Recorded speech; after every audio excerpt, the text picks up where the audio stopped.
Merci beaucoup. Merci de tout le monde.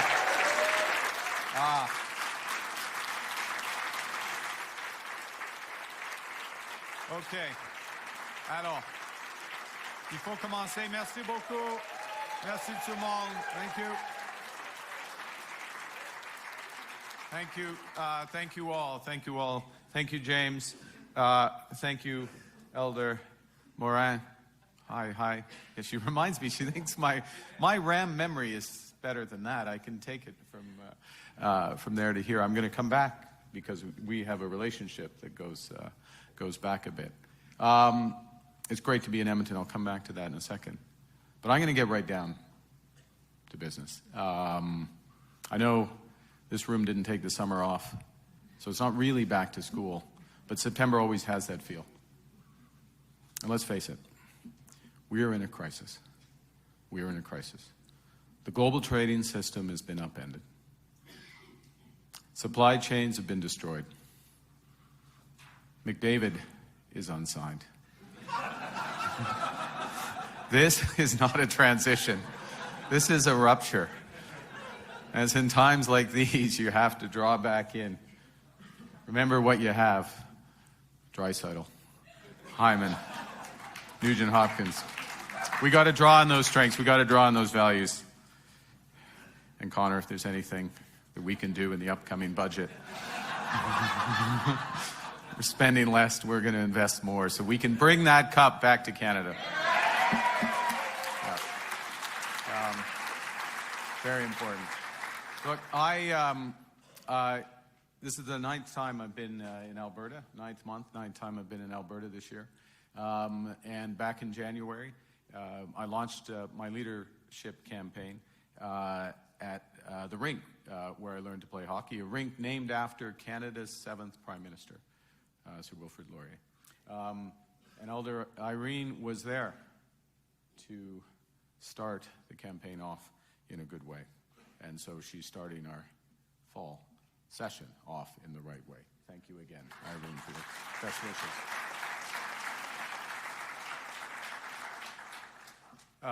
You know, you come back home, we all go back home when we can, even if it's mentally, virtually, to draw on the values and the friendships that you have. And Edmonton is where I learned the values that this group is putting together, values of hard work, solidarity, humility, learning from our mistakes, always trying to be better.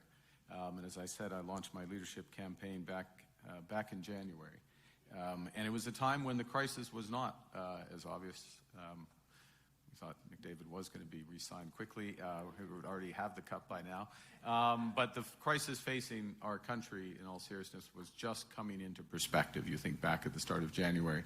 And many didn't foresee the scale of the changes that would be required in response to this crisis. And these are changes that this government, you, are now delivering. So it is my great honor to return to Edmonton in the great company of 168 fellow Liberal MPs who are absolutely focused on the work ahead. Thank you for listening.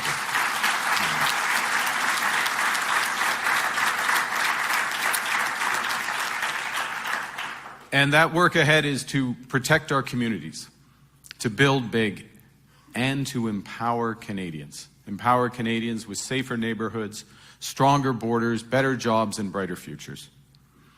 You know, when I think about building big, I think about a former member of the Liberal caucus. And I just want to take a moment to acknowledge, as others have this week, a national hero, a personal idol, whom we lost last week. Ken Dryden, 6-time Stanley Cup champion, 5-time Vezina Trophy winner, the only person, I say this with confidence, the only person who will ever win the Conn Smythe Trophy for Most Valuable Player in the playoffs before they won the Calder Trophy, the Rookie of the Year. Dedicated public servant, including as Minister of Social Development in Paul Martin's government. An inspiration, Christia, I know, to you and others. Exactly. Yeah, sometimes it takes a little longer. You may not get to the other side of the mountainside, but you delivered childcare. You delivered childcare for Canadians.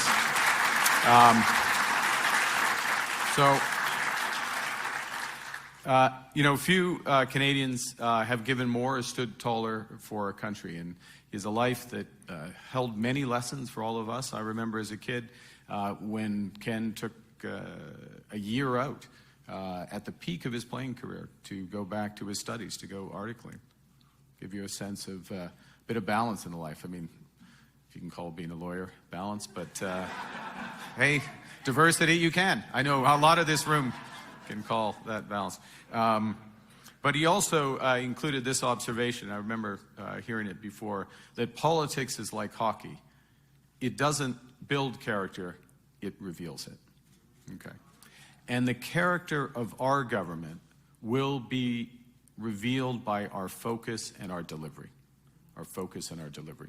We're all here to get big things done for Canadians at a scale and a pace that hasn't happened for generations. And that means, well, a lot has happened since January, since we saw each other at Laurier Heights. The change is only just beginning. The change is only just beginning. The spring session of Parliament was all about action. The swearing in of our cabinet was among the fastest following election ever. The beginning of new Parliament was the most rapid in Canadian history. We did not waste time. On day one, our government canceled the consumer carbon tax because it was divisive.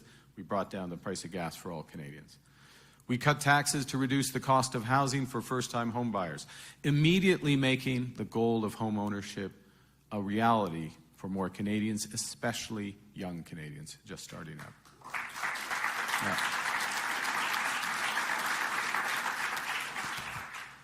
We cut taxes for the middle class. Thank you, Minister of Finance. We cut taxes for the middle class, delivering tax savings for 22 million Canadians. Yeah. Because this room knows, because you know your constituents, you know that people have been hurting, you know that affordability has been a challenge. So delivering that savings up to $840 a year for a two-income family. Nous avons rédigé, déposé et adopté la loi visant à bâtir le Canada sur une seule économie canadienne. Cette loi élimine les barrières fédérales au commerce intérieur et libère le potentiel national du Canada pour bâtir grand. Bâtir grand, comme Ken Dryden. Bâtir des projets majeurs d'intérêt national qui connecteront et transformeront notre économie. Nous avons travaillé avec urgence et détermination dès notre première session. Et nous avons commencé comme nous comptons continuer. We started as we mean to go on. We passed that Building Canada Act with bipartisan support to unleash the potential of the combination of one Canadian economy and a series of transformative nation-building projects. We fulfilled our election promise. We eliminated all federal barriers to interprovincial trade by Canada Day. And over the summer, we opened the new Major Projects Office right here in Alberta to have a single point of contact to get those nation-building projects built faster by streamlining and accelerating regulatory approvals and by helping to coordinate financing. This summer, we also held 3 summits to engage First Nations, Inuit, and Métis leadership on their priorities and their opportunities for economic ownership and broader benefits from these generational transformation in the Canadian economy. We have to get that right. In recent weeks, we've launched historic initiatives and investments to protect workers in those sectors most affected by U.S. tariffs and to help our businesses build their competitiveness and diversify their products and their markets. We're providing billions of dollars of liquidity and capital, as well as targeted regulatory relief, so businesses have the time and the resources they need to seize new opportunities. And we're ensuring that hundreds of thousands of workers can get the skills that they'll need to participate in the new economy. Last week, we also launched the most comprehensive Buy Canadian program in our nation's history. We will be. Yeah. We will be our own best customer. And in doing so, we'll create more jobs for our workers in steel, aluminum, auto, forest products, and beyond. Yeah.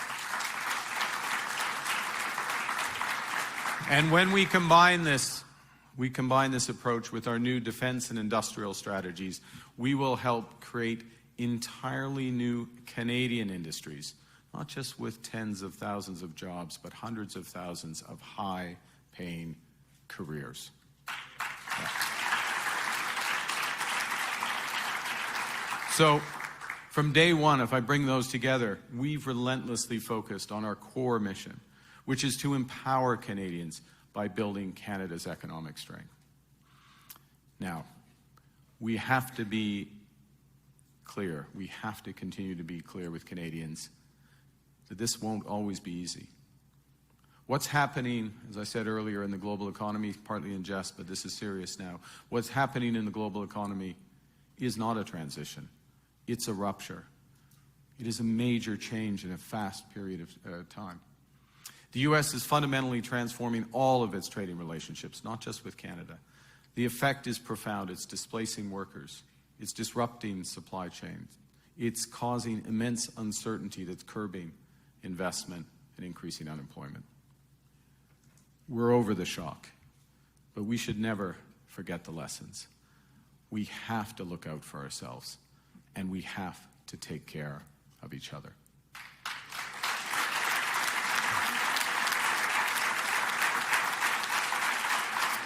Now,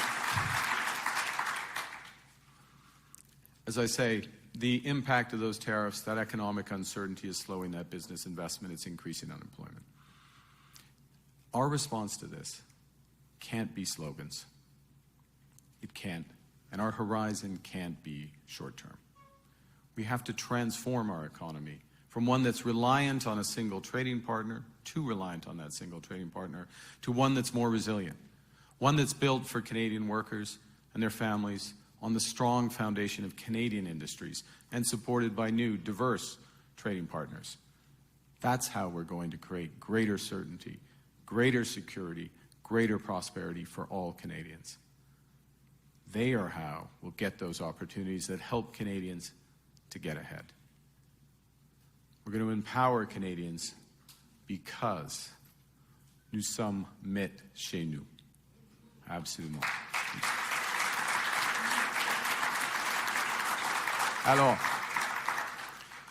Alors que la Chambre reprend ses travaux, que de nouvelles pressions s'exercent sur notre calendrier et menacent de détourner notre attention, nous ne laisserons pas l'immédiat prendre le pas sur l'essentiel. You know, last May, we all agreed our government's core missions. Our focus now is to drive these 7 missions forward because they will keep Canadians safe and build Canada strong. And I'm going to spend a few moments going through those missions in a bit more detail. First and foremost, we're going to build that new relationship with the United States. But let's be clear where we're starting from. Canada now has the best deal of any country in the world with the United States. 85% of our trade is tariff-free. Our tariff level is the lowest of any U.S. trading partner. To preserve that advantage and build on it, we are beginning preparations for the upcoming review of our trade agreement with the U.S. and Mexico, CUSMA, and working to secure a new long-term agreement. But in parallel, we're diversifying our trade relationships. In June, we struck a new EU-Canada partnership, a new Canada-EU partnership that will deepen integration across trade, defense, energy, commerce. And the detailed work on the implementation of that agreement. Remember, it's not just about agreements, it is about focus, it's about implementation. The implementation of that agreement, seizing the opportunities, begins this month, following the upcoming announcement of our new special envoy. Last month, the Minister of National Defense, the Minister of Industry, the Minister of Natural Resources, and I were in Poland, Germany, Ukraine, Latvia. We're there for our allies, but we're also there to advance greater opportunities for shared prosperity and security including in critical minerals, in energy, in defense, and in artificial intelligence. This fall, we'll bring this approach more broadly in a new trade diversification strategy. Thank you, Manny, for leading that. A new trade diversification strategy to strengthen our existing relationships and open new markets for Canadian businesses, particularly in Asia. It's our first mission. Our second mission is really to build that one Canadian economy, turbocharged by major nation-building projects that connect our regions, that diversify our products, that build new markets and create those hundreds of thousands of high-paying careers for our workers from the trades to technology. Tomorrow, we'll announce the first tranche, the first batch of these projects. Projects that will increase Canada's independence, boost our economy, align with the interests of Indigenous peoples, and advance our climate goals. Canada's new government recognizes that addressing climate change isn't just a moral duty that we have to our kids and grandkids. It is that moral duty. But it's also an economic imperative for the competitiveness of our businesses and the workers they employ. And so, to those ends, this fall, we will release a new climate competitiveness strategy that focuses on results over objectives and investments over prohibitions. Third, we will remain relentlessly focused on bringing down costs for Canadians, building on the elimination of the consumer carbon tax, building on that middle-class tax cut. For example, during the summer, we took a decision to uphold the CRTC's plan to expand mandatory wholesale access. That's a mouthful. Mandatory wholesale access. What's in it for Canadians? One thing. It will reduce broadband costs for Canadian families. That's why this government took that decision, because we are relentlessly focused on Canadian affordability.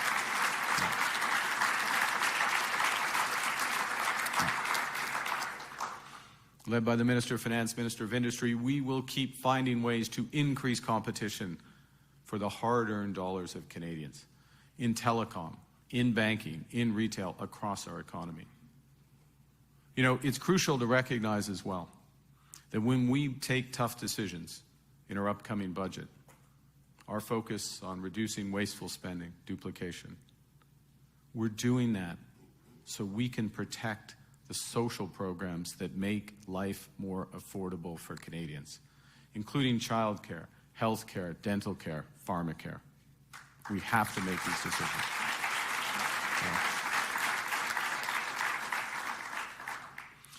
And on affordability, our fourth priority is to make housing more affordable. Next week, Minister of Housing, we will launch Build Canada Homes to help double the pace of housing construction over the next decade. Build Canada Homes will address, first and foremost, the enormous needs of the most vulnerable in our society. Okay. Because that's what the government cares. But we won't stop there. We'll make housing more affordable for the middle class, for middle-class Canadians. And Build Canada Homes will create an entirely new Canadian housing industry using Canadian technology, Canadian workers, Canadian lumber. Yes. Yeah. And if that's not enough, it will build in ways that are lower cost and are more sustainable. Once families move in, their utility costs will be lower, as will the impact on our environment. In other words,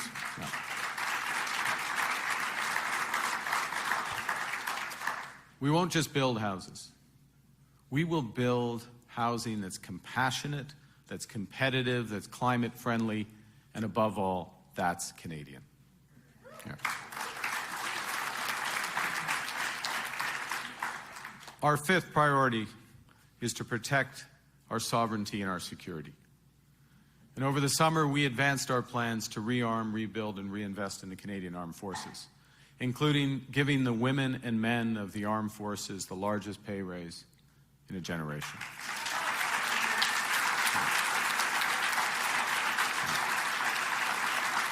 There you go. Sherry is, just getting started, Sherry. And we have begun to make, we are just getting started because we have begun to make historical investments to modernize our military. Investments that will get us to 2% of GDP defense spending this year and 5% within the next decade. In doing so, though, we will ensure that our workers and businesses across Canada benefit from this huge increase in procurement, an increase that will require using Canadian steel, Canadian aluminum, Canadian critical minerals, and Canadian cyber and AI technologies. Alors.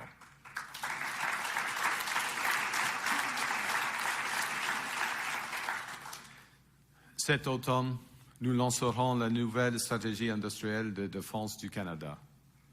Notre pays dispose d'une immense capacité industrielle. Alors que le Canada et nos alliés de l'OTAN augmentent nos investissements en défense pour se préparer à un monde plus dangereux et plus divisé. Ce seront des Canadiens qui construiront les drones, les véhicules et les technologies aérospatiales dont le monde a besoin. Now, security begins at home. And that's why our government will be cracking down on illegal guns and gun trafficking. And why we will introduce immediately strong legislation. Well, we introduced immediately upon being in government in the spring, strong legislation to secure our border. And we challenge parties in Parliament to help us pass that. We're hiring 1,000 new RCMP personnel, 1,000 new Customs Border Services agents. This fall, we will propose legislation to make bail laws stricter for home invasions, for car thefts, for gang crime, shield Canadians from gun violence, and protect religious and community spaces from violence, intimidation, and hate.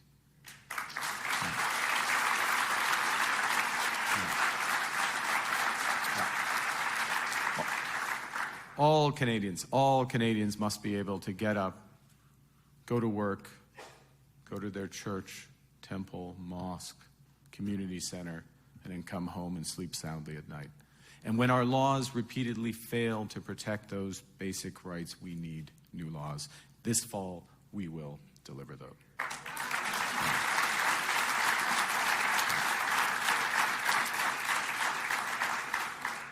Now, our sixth mission is to return Canada's immigration rates to sustainable levels while working to attract the very best talent in the world to help build our economy.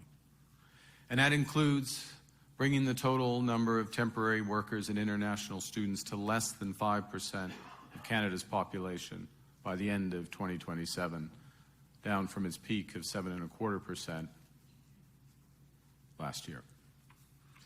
Now, it's clear that we have to work to continue to improve our overall immigration policies, and the temporary foreign worker program must have a focused approach that targets specific strategic sectors and needs in specific regions. So we're working on that, setting those goals, adjusting, and working to ease the strain on housing, public infrastructure, and our social services while we build that strong economy. We are welcoming. Canadians are a generous people. We're welcoming people to our country. We have to make sure we have the capacity to fulfill that welcome. Now,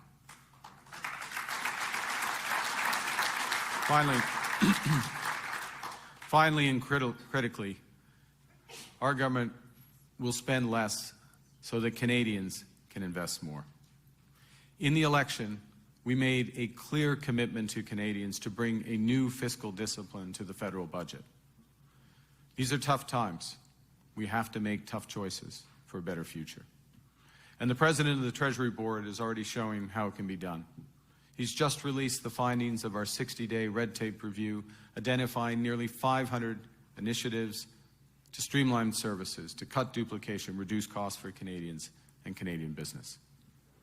We're bringing all of us are bringing the same rigor to the government's expenditure review to streamline government operations, to be more efficient and effective, so we bring down costs for Canadians. So that fall budget will spend less, so Canadians can invest more in those initiatives that will catalyze the investment we need unleash our country's economic potential to be the strongest in the G7. Nous ne pouvons pas contrôler ce que font les autres nations. Nous devons nous concentrer sur ce que nous pouvons contrôler, c'est-à-dire bâtir notre force économique ici, chez nous. Une nouvelle économie fondée sur les bases solides de nos industries canadiennes et appuyée par des partenaires commerciaux internationaux diversifiés. C'est ainsi que nous créerons plus de certitude, plus de sécurité et plus de prospérité pour les Canadiens et Canadiennes. C'est ainsi que nous créerons les occasions économiques qui permettront aux Canadiens d'avancer et de réussir. Now to finish, change of the magnitude that we're undertaking is never easy. It's going to take time, demands focus and determination. Also needs a united response, not seen in this country since the Second World War. It's never been more necessary for us as Canadians to put aside our differences and focus on the things that we can control. Set aside the negative, focus on the positive. Build big things together and empower each other. And while this moment has revealed that there are limits, and there are limits to our economic independence right now, those limits we have to tackle head on. What this moment has revealed, more importantly, is that the nation is more united, ambitious, innovative, hardworking, and ready to fight than any other on earth.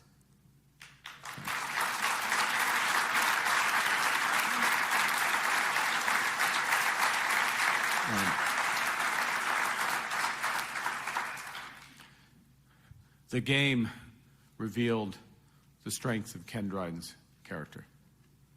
This crisis is revealing the character of our nation. This is Canada strong. Let's build it now. Thank you very much. Merci beaucoup.